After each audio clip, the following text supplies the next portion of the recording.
Hi guys. So இன்னைக்கு நான் பேச போற டாபிக் வந்து இத்தனை நாள் நான் இவ்வளோ விஷயம் பேசியிருக்கேன், இவ்வளோ விஷயம் உங்களுக்கு சொல்லி கொடுத்துருக்கேன். நான் யார் அப்படிங்கிறதுக்கு அறிமுகப்படுத்த தவறிட்டணும் அப்படிங்கிற ஒரு நினைப்பு எனக்கு கொஞ்ச நாளாவே இருந்துட்டே இருக்கு. So I just wanted to introduce myself. நான் யார் அப்படின்னு இத்தனை வீடியோஸ் பார்த்துருப்பீங்க, உங்களுக்கு தெரியும். பட் ஸ்டில் இன் ஷார்ட் ஒரு ஜஸ்டா நான் யாரு அப்படிங்கிறத ஒரு குட்டி ஸ்டோரி அந்த மாதிரி ரொம்ப ஷார்ட் அண்ட் ஸ்வீட்டா சொல்லி முடிக்கணும்னு நினைக்கிறேன். என்னை பொறுத்த வரைக்கும் சின்ன வயசுல இருந்தே வந்து நான் படிச்ச 5th வரைக்கும் ஒரு ஸ்கூலு, 5th அப்புறம் 6th இருந்து 12th வரைக்கும் ஒரு ஸ்கூலு. ஸோ ஃபர்ஸ்ட் ஸ்டாண்டர்ட்ல இருந்து 12th வரைக்குமே நான் வந்து ஃப்ரெண்ட் அப்படின்னு என் மனசுல ஒரு கற்பனை வச்சிருக்கேன். ஒரு ஸ்டாண்டர்ட்ஸ் வச்சிருப்போம்ல, அந்த ஸ்டாண்டர்ட்ஸ் வச்சிருக்கேன். ஸோ அந்த ஸ்டாண்டர்ட்ஸுக்கு யாருமே வந்து மேட்சப் பண்ணல அப்படிங்கிறது என்னுடைய என்ன சொல்றது, சின்ன வயசுல இருந்து அந்த தேடுதல். ஓகேயா? சோ அப்போ எனக்கு ஃப்ரெண்ட் அப்படின்னா இன்னொன்னு இருக்கு. எனக்கு வந்து ஒரு ஆண் நண்பன் தான் வேணும். I don't want a girl as a friend. ஓகேயா? அதனால சின்ன வயசுல இருந்து எந்த பொண்ணு கூடயும் அவ்வளோ இன்டிமேட்டா க்ளோஸ் ஆனா என்னால ஆக முடியல. அதே சமயத்துல யார்கிட்டயும் பேசாமலாம் இருக்க மாட்டேன். எல்லார்கிட்டயும் நல்லா பேசுவேன், சிரிச்சு பேசுவேன், அரட்டை பண்ணுவேன், எல்லாம் பண்ணுவேன். But at the same time I was not intimate ஒரு very close with anybody. 12th வரைக்குமே யாரு கூடயும் க்ளோஸா இல்ல. என்னுடைய அந்த கற்பனை ஃப்ரெண்டு கூடயே தான் நான் ஐ க்ரூ அப் வித். அதே மாதிரி என்ன சொல்றது, அந்த 12th வர வர அந்த இன்டிமசி ஜாஸ்தி ஆகும்ல. 12th வந்துட்டோம், காலேஜ் போயிட்டோம். 12th வரைக்கும் வீட்டுல வந்து பயங்கர ஸ்ட்ரிக்டா இருப்பாங்க. அதுவும் மதுரை, ஐம் ஃப்ரம் மதுரை. மதுரையில ஆர்த்தடாக்ஸ் ஃபேமிலி, ஜாயிண்ட் ஃபேமிலி. எங்க அம்மா காலையில 21 டிஃபன் பாக்ஸ் கட்டுவாங்க. அப்ப யோசிச்சுக்கோங்க, ஜாயிண்ட் ஃபேமிலி. அவ்வளவு பெரிய வீட்டுல அம்மா எப்பவுமே கிச்சன் வேலை அப்படின்னு அடுப்பங்கரையிலே இருப்பாரு. அப்பா was working government job, 9 to 5. முடிச்சுட்டு வீட்டுக்கு வருவாரு, ஒரு டீயை குடிச்சிட்டு அட்டெண்டன்ஸ் போட்டுட்டு திருப்பி ஈவினிங் 6 o'clock அவர் ஃப்ரெண்ட்ஸ் பார்க்க, அவர் இன்னொரு பிசினஸ் பண்ணிட்டு இருந்தாரு. ஸோ அந்த பிசினஸ்க்கு எல்லாம் அலைஞ்சிட்டு திருப்பி நைட் 9:30 தான் வருவாரு. அப்பா வரும்போது நாங்க எல்லாம் தூங்கி இருப்போம். ஸோ அப்பா கூட ஸ்பெண்ட் பண்றதுக்காக எங்களுக்கு கிடைச்ச டைம்ங்கிறது காட்டிலும் டைமே கிடைக்கல, ரொம்ப கம்மி. அம்மா கூட பர்சனலா ஸ்பெண்ட் பண்றதுக்காக கிடைச்ச டைமும் ரொம்ப கம்மி. ஸோ வீட்டுல எங்களுக்குன்னு எமோஷனல் அவைலபிளா இருக்கிற பர்சன்ஸ் ரொம்ப கம்மி. மத்தபடி சித்தி பாட்டி இவங்க எல்லாம் இருப்பாங்க. ஆனா ஒரு கூட்டு குடும்பமா இருந்தனால ஐ வாஸ் நாட் தட் க்ளோஸ். எங்க அப்பாவுடைய அம்மா வந்தாங்க, but when I was in my 7th or 8th அந்த மாதிரி வந்தாங்க. ஸோ அவங்க கிட்டயுமே ஐ வாஸ் நாட் க்ளோஸ். ஆனா she use to like me a lot. அந்த எங்க அப்பாவோட அப்பா அம்மா, தாத்தா பாட்டி, அவங்க 2 பேருக்குமே என்ன ரொம்ப பிடிக்கும். எங்க தாத்தா நான் ரொம்ப சின்ன வயசா இருக்கும் போதே இறந்து போயிட்டாங்க. சோ அப்ப சொல்லுவாங்க, எங்க அம்மா தாத்தா மடியிலேயே தான் வச்சிருப்பாருன்னு. சிக்கு கூட பயங்கர சுருட்ட முடியும். எனக்கு பயங்கரமான கர்ஸ். இப்படி சீவிட்டு விட்டா திருப்பி சிக்காயிடும். அந்த சீப்பு போட்டு சிக்க எடுத்தா கூட எனக்கு வலிக்கும்னு சொல்லிட்டு எங்க தாத்தா மடியில வச்சு கையிலேயே சிக்க எடுத்து விடுவாராம். சோ இதெல்லாம் அம்மா சொல்லிதான் எனக்கு ஞாபகம் இருக்கு. I actually don't have that memories. அதுக்கப்புறம் பாட்டி இருந்தாங்க நான் 10th படிக்கிற வரைக்கும். But she came to Madurai only when I was in 6th or 7th. So I was like பாட்டி கூட தான் தூங்குவேன். அதாவது அந்த பாட்டி கிட்ட இன்டிமேட்டா ஃபீல் பண்ணனே ஒழிய, but I never shared any of my thoughts. என்னுடைய மனசையோ என்னுடைய எண்ணங்களையோ எதையுமே பரிமாறல. ஆனா எங்க பாட்டி கிட்ட இருந்து நிறைய விஷயம் கத்துக்கிட்டேன். ஏன்னா எங்க பாட்டி வந்து she's into herbs, medicines, all that. And she use to அதெல்லாம் அவங்க சொல்லி கொடுப்பாங்க. இன்ட்ரெஸ்டிங்கா இருக்கும் எனக்கு. அதுக்கப்புறம் எங்க பாட்டி வந்து ஷி வாஸ் லைக் இந்த என்ன சொல்றது, she is very much mystic. And she always had that connection with divine. டைரக்டா கடவுள் கிட்ட பேசுறாங்க. So being with her, observing her, அவங்க நடவடிக்கையெல்லாம் பார்த்து might be I also would have got that. எனக்கும் அந்த ஜீன்ல ஓடுதுன்னு சொல்லுவாங்களா, I also got used of that. அதுக்கப்புறம் என்னன்னா, ஷி வாஸ் a very brave lady. My role model is my grandmother, அப்பாவோட அம்மா. சோ அவங்க எந்த அளவுக்கு பிரேவ்னா, ஒரு எக்ஸாம்பிள் சொல்றேன். நடந்து வந்துட்டே இருப்போம், காலுக்கு நடுவுல ஒரு பாம்பு போகும், அலட்டிக்கவே மாட்டாங்க. ஏன்னா அவங்க காட்டிலேயே வேலை பார்த்து வளர்ந்தாலும், வீட்டுல அந்த காலத்துல எல்லாம் விறகு அடுப்பு தானே. சோ விறகு வந்து நிறைய அடுக்கி வச்சிருப்பாங்க. அதுக்கு இடையில ஒரு தலையோ வாலோ ஆடுறதுதான் தெரியும். நம்ம நின்றுட்டு இருப்போம், நம்மள எல்லாம் பயமுறுத்த மாட்டாங்க. ஊர்ல கத்த மாட்டாங்க, இந்த சைடு வாமா அப்படின்னு சொல்லிட்டு இழுத்து விட்டுட்டு அந்த வாழை புடிச்சு இழுத்து கட்டைய வச்சு நச்சு அந்த விறகு அடிக்கிருக்காங்க இல்ல, தலையில அடிச்சு கொண்டுட்டு போய் வாழை தோப்பு இருக்கும், அதுல புதைச்சிட்டு 3 நாள் பால் ஊத்திட்டு வருவாங்க. So this much brave she is. Okay, she never dependent எங்க கிராண்ட் ஃபாதருக்கு ஷி வாஸ் நெவர் டிபெண்டன்ட். அவங்க காட்டுக்கு போய் அவங்களே வேலை செஞ்சு அவங்களே ஒரு ஆள் கூலிய வாங்கி டெய்லி வீட்டை ஓட்டிடுவாங்க. So she was like that. So அதுதான் சொல்றேன், என்னோட இன்ஸ்பிரேஷன், என்னோட ரோல் மாடல்லாம் எங்க பாட்டி தான். சோ அதுக்கப்புறம் going back to the main picture. So 12th வரைக்கும் இப்படிதான் வளர்ந்தேன். சோ க்ளோஸ் ஃப்ரெண்ட்ஸ் யாருமே இல்ல. இன்னொன்னு இந்த 12thல லவ் கிவ் இது ஒண்ணுமே வரல எனக்கு. ஏன்னா எனக்கு ஃப்ரெண்ட்ஷிப் அப்படிங்கிறதுக்கே அதுக்கு செட் பண்ணி வச்சிருக்க ஸ்டாண்டர்ட்ஸுக்கே எவனும் பொருத்தம் இல்லாதப்போ என்னோட ஃபேமிலி சர்க்கிள்ல தெரியும் சுத்தமா எவனுமே பொருத்தம் கிடையாதுன்னு. சோ ஃப்ரெண்ட் சர்க்கிள்லயும் எவனும் பொருத்தம் கிடையாது. So I was not bothered much about love அது இதெல்லாம். But my heart was full of love. ஆனா அது வெளி சரௌண்டிங்ஸ்ல எவனும் இல்ல அப்படிங்கறதுனால ஐ வாஸ் நாட் பாதர்ட். நான் வந்து I grew up alone with my அந்த ட்ரீம் ஃப்ரெண்ட் கூடயே தான் வாழ்ந்துட்டு இருக்கிறேன். அப்போல்லாம் எனக்கு பெரிய எதுவும் ஒரு அது ட்ரீம்ஸ் அப்படிங்கிற என்ன சொல்றது ரியாலிட்டியில தேடணும்னு எனக்கு தோணல. கனவுகளும் கற்பனைகளுமே எனக்கு ஹாப்பியா இருந்துச்சு. அதுக்கப்புறம் I came to college. College வந்ததுக்கு அப்புறமே வந்து பசங்க கிட்ட எல்லாம் பேசணும்னா I was not that much interested எல்லாம் கிடையாது. But I was a hosteller. அதனால அந்த ஹாஸ்டல்ல இருக்கிற 2-3 பொண்ணுங்களோட ஐ வாஸ் க்ளோஸ். போனா வெளியே போனா எங்க போனாலும் ஒன்னா போவோம், ஒன்னா வருவோம். அப்பா அனுப்பி வைக்கிற காசு பத்தாது, அவங்க கிட்ட காசு கண்ணன் கேட்கணும். So that close I was. அதுக்கப்புறம் காலேஜ்ல சொல்ல போனா பசங்களுக்கெல்லாம் என்ன பார்த்தா பயம். ஏன்னா எக்ஸ்ட்ரா அந்த எல்லை மீறி ஒரு வார்த்தை பேசினாலும் மூஞ்சில அடிச்ச மாதிரி பதில் சொல்லிடுவேன். எனக்கு பிடிக்காது. So I was not close with anybody. காலேஜ்லயும் எனக்கு தெரிஞ்சு போச்சு நான் எனக்கான ஆண் அப்படின்னு ஸ்டாண்டர்ட் செட் பண்ணிருப்பேன்ல, அதை மீட் அப் பண்ற அளவுக்கு எவனுமே இல்ல. So I no I will not fall in love with any of the people from my college. எந்த சீனியர் ஜூனியர் கிளாஸ்மேட்ஸ் யாருக்கிட்டயும் ஐ நோ லவ்ல எல்லாம் விழுக மாட்டேன்னு சொல்லிட்டு. ஆனா எனக்கு தேடுதல் இருந்துச்சு. சோ எனக்கு வந்து ஃபர்ஸ்ட் ராங் கால் 3rd இயர்ல. That phone call and he was a stranger. I fell in love with that person. அந்த பர்சன் வந்து he was like பேசி பழகும் போது he was like உனக்காக நான் எந்த எக்ஸ்ட்ரீம் எந்த எல்லை வரைக்கும் என்னாலும் ரிஸ்க் எடுப்பேன் அப்படிங்கிற மாதிரி. அவர்ஸ் வாஸ் 4 மாசம் தான் லவ் பண்ணோம், கல்யாணம் பண்ணிட்டோம். Hours was love house post marriage registration marriage. அதுக்கப்புறம் கல்யாணம் பண்ணோம். கல்யாணம் பண்ண முதல் நாள்ல இருந்தே அடி வாங்கிட்டு இருந்தேன். I was with him like for 15 years. complete toxic relationship and very narcissistic trait. அதாவது நான் எப்படி சொல்ல வரேன்னா அவருக்கு நான் டாக்ஸிக், எனக்கு அவரு டாக்ஸிக். அதே மாதிரி 2 பேரும் ஒருத்தருக்கு ஒருத்தர் நார்சிஸ்டிக்கும் கூட. அப்ப எல்லாம் இவ்வளவு மெச்சூரிட்டி கிடையாது, அப்ப எல்லாம் இவ்வளவு ஸ்பிரிச்சுவல் கிடையாது. சாமினா முன்னாடி இருக்க கல்சலைய பார்த்து கும்பிடணும், இல்ல போட்டோவை பார்த்து கும்பிடணும். சாமி உள்ளுக்குள்ள இருக்கிறதுலாம் தெரியாது. அப்பெல்லாம் இந்த லா ஆஃப் அட்ராக்ஷன் பத்தி எல்லாம் தெரியாது. சோ கல்யாணம் பண்ணும் போது என்ன ட்ரீம்ஸோட கல்யாணம் பண்ணி நம்ம ட்ரீம்ஸ் எல்லாம் இவர் மூலியமா ரியாலிட்டிக்கு வரப்போகுது. ஒருவேளை நம்மளோட ட்ரீம் பர்சன் இவரா கூட இருக்கலாம். இந்த நினைப்புலதான் கல்யாணம் பண்ணிக்கிறோம். when that expectations don't meet up, அந்த ஸ்டாண்டர்ட்ஸ் அவங்க மீட் பண்ணல, அந்த எக்ஸ்பெக்டேஷன்ஸ் ரியாலிட்டிக்கு வரலங்கும் போது நிறைய சண்டைகள் வருது, இதெல்லாம் வருது. Okay, that is all apart. அதுக்கப்புறம் 2009ல ஐ டெலிவர்ட் மை சைல்ட். அப்போதான் யோசிக்கிறேன், ஏன் மத்தவங்கள மாதிரி நம்மளால சந்தோஷமா இருக்க முடியல. குழந்தைய கையில வச்சுட்டு குழந்தை பிறந்திருக்கு, இந்த குழந்தை முகத்தை பார்த்து கூட நமக்கு சந்தோஷம் வரலையே அப்படின்னு I started to introspect on my self. Introspect பண்ணும்போதுதான் இந்த உண்மைகள் எல்லாம் எனக்கு புலப்படுது. So I am always in longing, I am always in search of the dream man. அந்த ஒரு ஆண் வேணும், அந்த ஆண் இல்லாமல் என்னால சந்தோஷமா இருக்க முடியல அப்படிங்கறதெல்லாம் அப்பதான் ரியலைஸ் பண்றேன். சோ இந்த தேடுதல் எனக்குள்ள போவே இல்லை. ஆனா என்னன்னா இதை ரியலைஸ் பண்ணப்போ கல்யாணம் ஆயிட்டா நமக்கு லைஃப்ல ஒரு ஆண் இருக்கான், நம்ம எப்படி கனவுல கூட கற்பனையில கூட இன்னொரு ஆணை நினைக்கலாங்கிற ஷாக்குக்கு போயிட்டேன். So I completely became a heart patient. My heart completely stop functioning. பெங்களூர்ல அப்போ நான் இருந்தது பெங்களூர்ல. சோ பெங்களூர்ல இருக்கும்போது எப்படி சொல்றது, I was like admitted in hospital, emergency. ஹாஸ்பிட்டல்ல இருக்கும்போது அந்த எமர்ஜென்சில இந்த பக்கம் இருக்க பேஷண்ட் எல்லாம் பார்த்து ஐ காட் ஸ்கேர்ட். ஓகே, நான் படிச்சது சென்னையில மீனாட்சி அம்மாள் டென்டல் காலேஜ்ல அந்த டென்டிஸ்ட் முடிச்சிருக்கேன். டென்டிஸ்ட் முடிச்சுட்டு ஹாஸ்பிட்டல் எமர்ஜென்சில கல்யாணத்துக்கு அப்புறம் குழந்தை எல்லாம் பிறந்ததுக்கு அப்புறம் அட்மிட் பண்ணிருக்காங்க. ஐ வாஸ் கம்ப்ளீட்லி லைக் எப்படி சொல்றது, ஸ்கேர்ட் தட் மொமெண்ட். ஓகே, அப்ப வந்து எனக்கு என்ன பண்ணணும்னு தெரியல. ஆனா எனக்கு தெரியுது ஏதோ something wrong with in my body system, அது மாத்திரம் தெரியுது.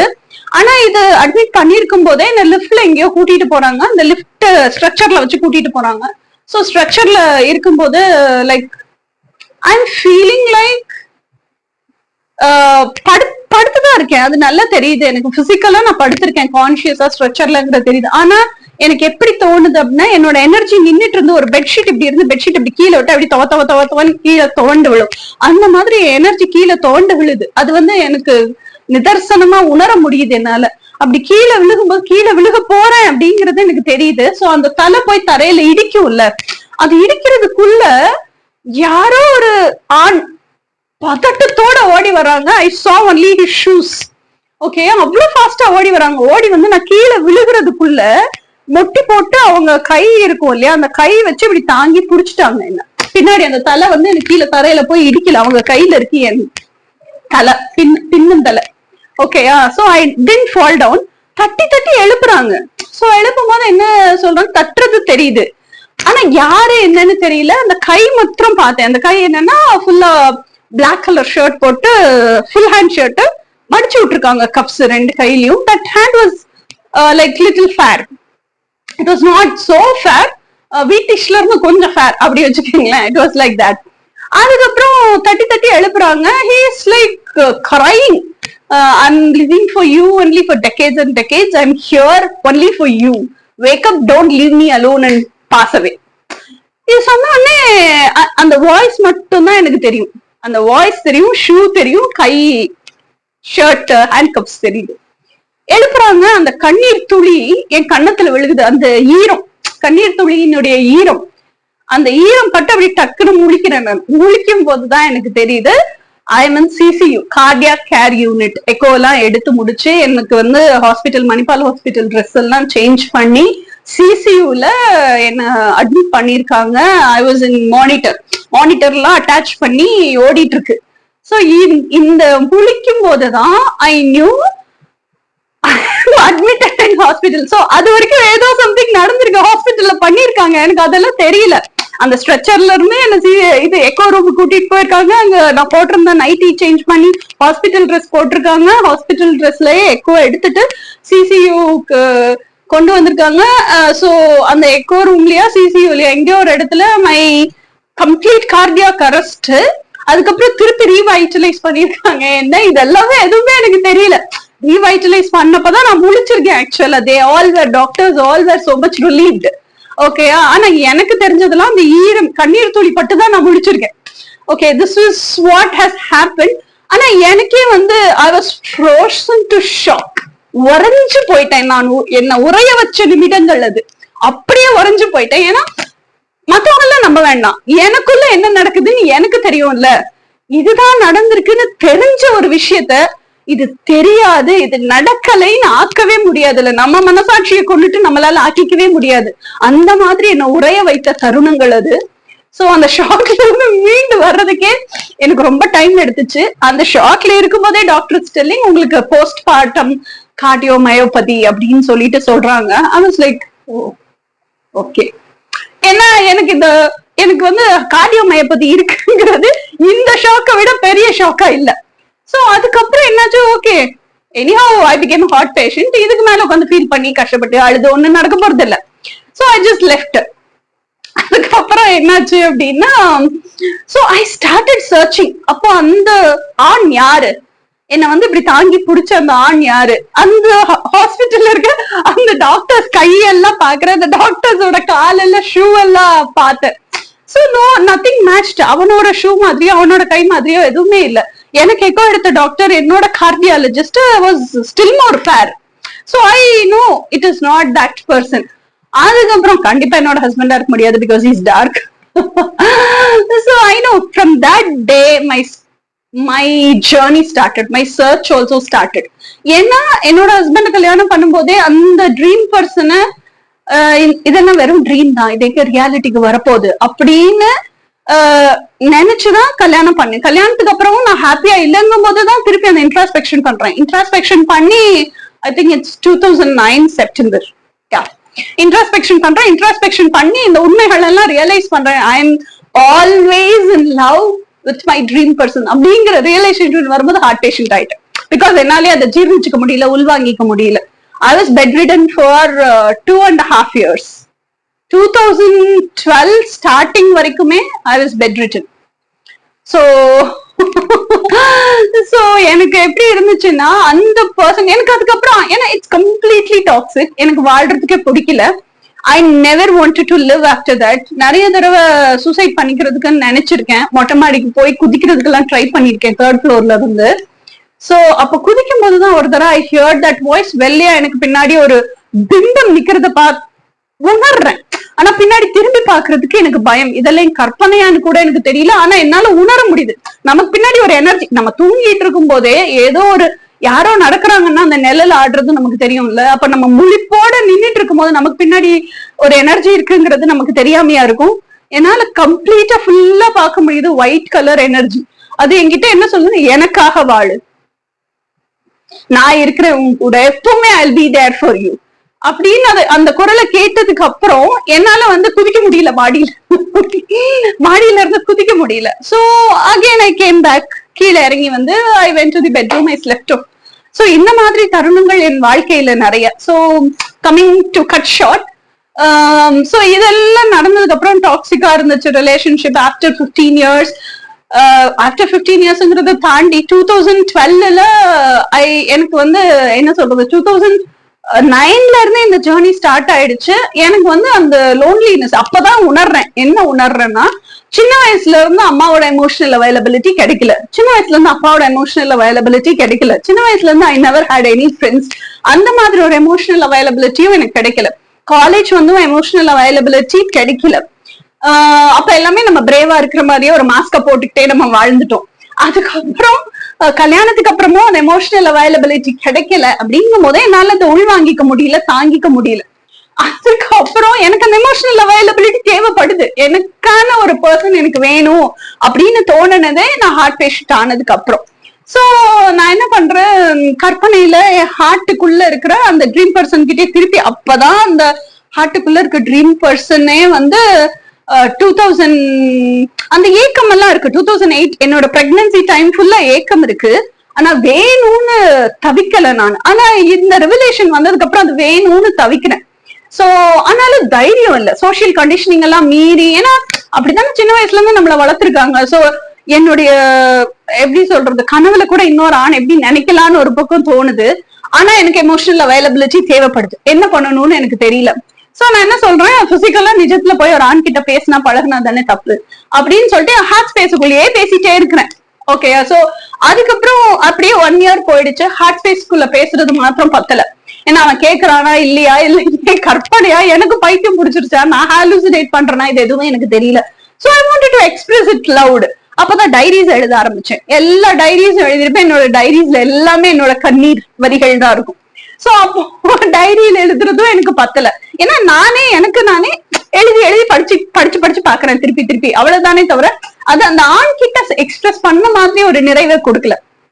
அதுக்கப்புறம் திருப்பி நானே விஷன்ஸ் கிரியேட் பண்றேன், நானே விஷுவலைஸ் பண்றேன், இமேஜின் பண்றேன் அந்த பர்சன் என் கூட இருக்கிற மாதிரி.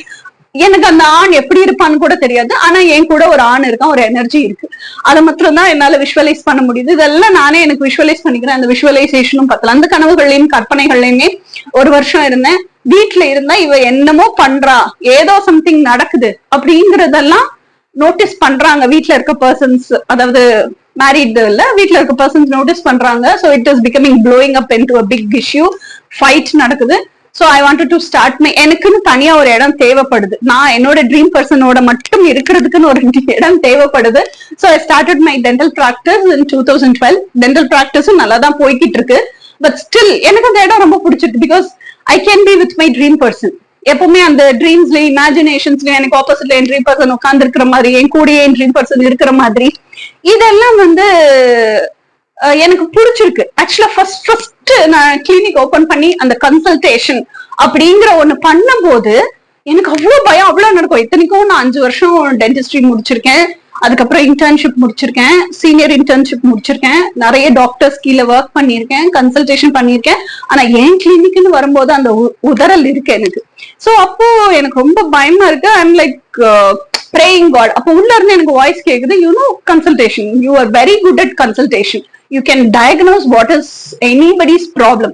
டென்டல் ப்ராப்ளம் என்னன்னு ஈஸியா உன்னால டயக்னோஸ் பண்ண முடியும், ஈஸியா பிரிஸ்கிரிப்ஷனும் எழுதி கொடுக்க முடியும். டயக்னோஸ் பண்ணி இதுதான் ட்ரீட்மெண்ட் தெரிஞ்சா போதும். உன்னால ட்ரீட்மெண்ட் பண்ண முடியலனாலும் பரவாயில்ல, கன்சல்டன்ட் வச்சு பண்ணிக்கலாம். சோ ஃபர்ஸ்ட் டயக்னோஸ், டேப்லெட்ஸ் கூட மெடிசின்ஸ் கூட ப்ரொசீஜர் எக்ஸ்பிளைன் பண்ணு. அவங்க எக்ஸ்பிளைன் பண்ண உடனே பண்றதுக்கு ரெடியா இருக்கிறாங்களா, இல்ல கொஞ்சம் நாள் போகுமா, இல்ல அப்பாயின்மெண்ட் பிக்ஸ் பண்ணிட்டு சொல்றேன் எப்படினாலும் நம்ம மேனேஜ் பண்ணிக்கலாம்.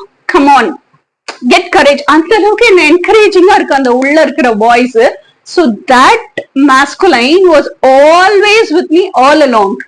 Okay, so இப்படிதான் என்னோட கிளினிக்லயும் எனக்கு கிளினிக்ல வந்து I wanted to அட்வர்டைஸ் பண்ணணும், எப்படி அட்வர்டைஸ் பண்றதுன்னு தெரியல. அப்ப he came up with notice, ஒன்னு இங்கிலீஷ்ல ஒண்ணு, ரீஜனல் லாங்குவேஜ்ல ஒண்ணு, அந்த மாதிரி ஃப்ரண்ட் அண்ட் பேக் நோட்டீஸ் போட்டு நியூஸ் பேப்பர்ல ஃபுல்லா போட்டுவிடு, எல்லா வீட்டோட வாசலையும் இந்த கேட்ல வச்சுட்டு வரும். முந்தைய இந்த சிஸ்டம் இருந்தது இல்ல.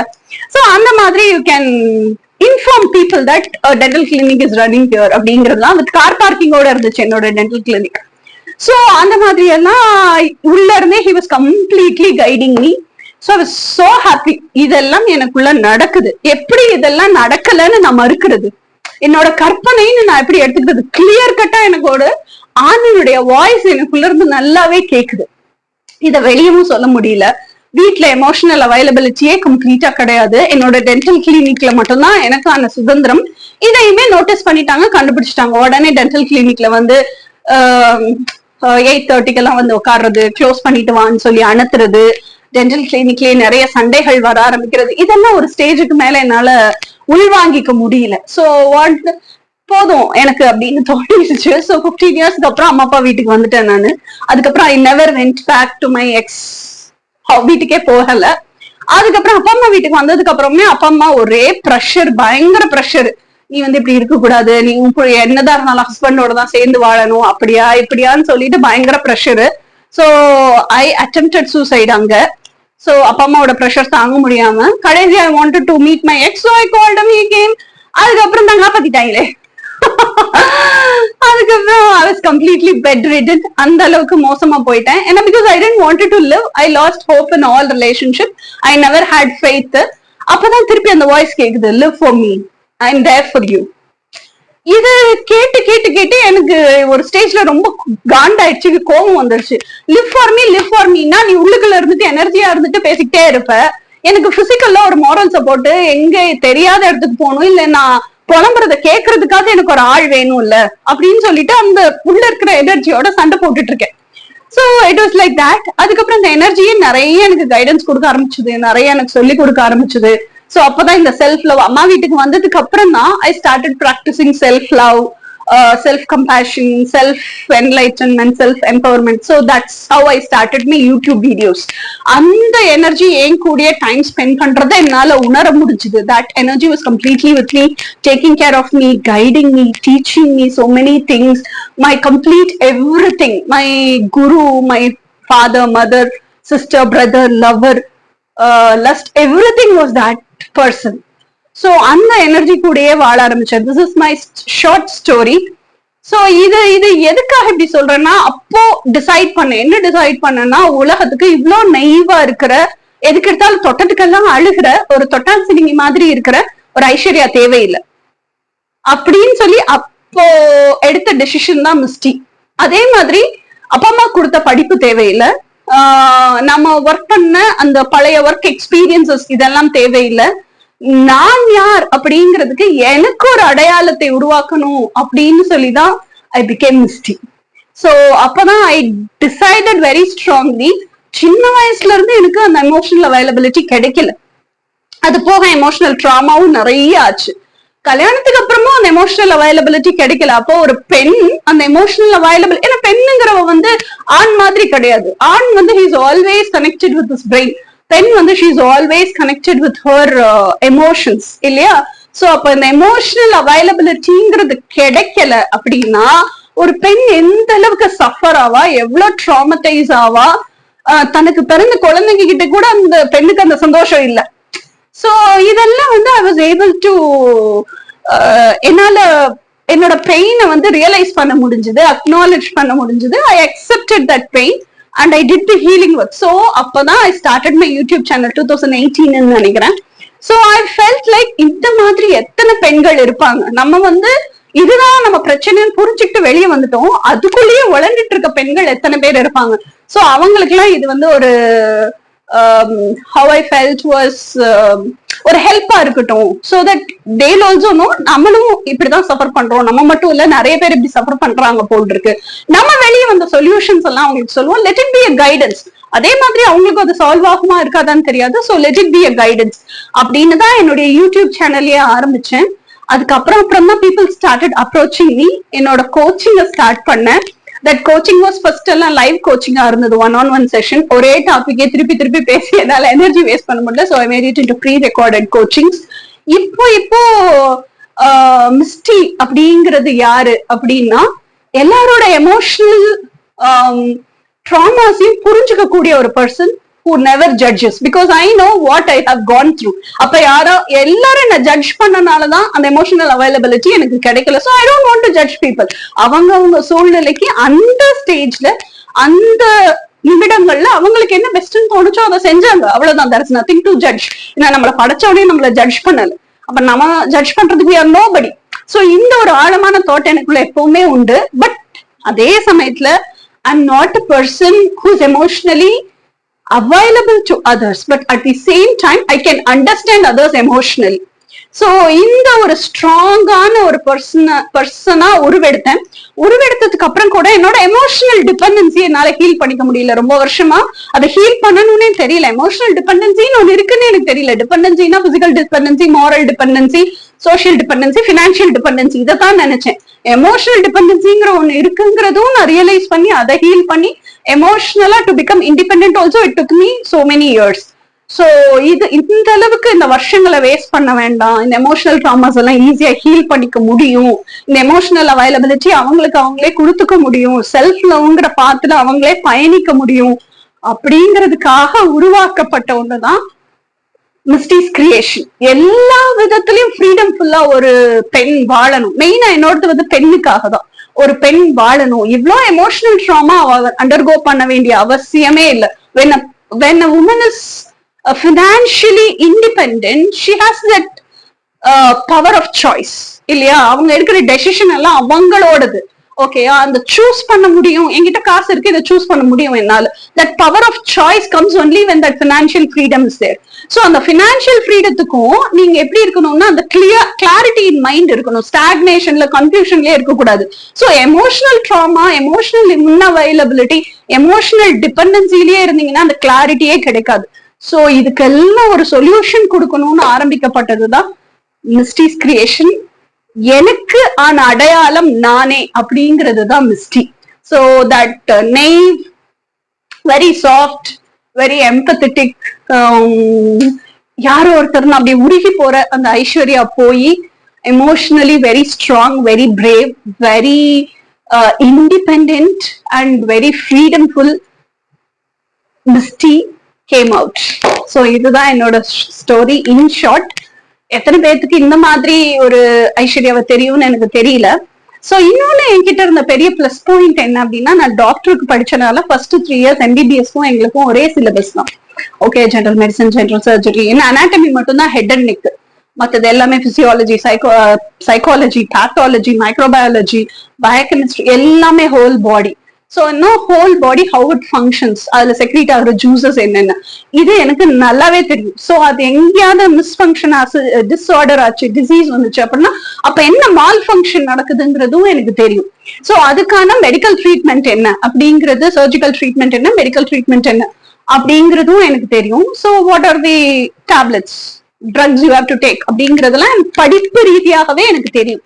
சோ எனக்கு இந்த எனர்ஜி ஃபீல்டுக்குள்ள வந்ததுக்கு அப்புறம் என்ன சொல்றது, எனர்ஜி ஹீலிங், பிரபஞ்சம், இந்த ஸ்பிரிச்சுவாலிட்டிக்குள்ள வந்ததுக்கு அப்புறம் I was able to sense. இப்போ நமக்கு வந்து மூளை கிட்ட இருந்து இன்ஸ்ட்ரக்ஷன் வருது, பாடி பார்ட் அந்த வேலையை முடிச்சிருச்சு அப்படின்னா நான் முடிச்சிட்டேன்னு திருப்பி மூளைக்கு இன்ஸ்ட்ரக்ஷன் போகுது இல்லையா?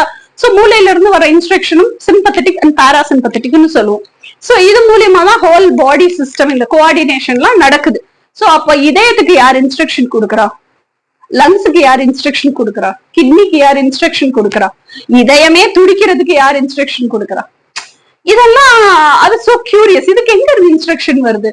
So I learned about chakra system. இந்த சக்ராஸ்க்கு எங்க இருந்து இன்ஸ்ட்ரக்ஷன் வருது? அப்ப நம்ம உயிர் எங்க இருக்கு?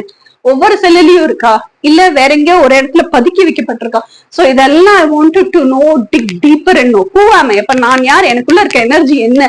நானுங்கிறது அப்ப யாருதான்? இந்த உடம்பு இல்ல, உசுறு இல்ல, இந்த எனர்ஜி சிஸ்டம் எல்லாம் இல்ல, மெட்டாஃபார்ம்ஸ் இல்ல, அப்ப நான் யாரு அப்படிங்கிற அந்த தேடுதல் எனக்கு ரொம்ப தீவிரமா இருந்துச்சு. So this is how I realized who I am. And I also realized who I am now at this present moment. And I also realized who I am not. So இத்தனையும் நான் தெரிஞ்சுக்கிட்டு அந்த நாலேஜ் தான் உலகத்துக்கு கொடுத்துக்கிட்டு இருக்கேன். This is what is Misty all about, and this is what is Misty all about in friendship.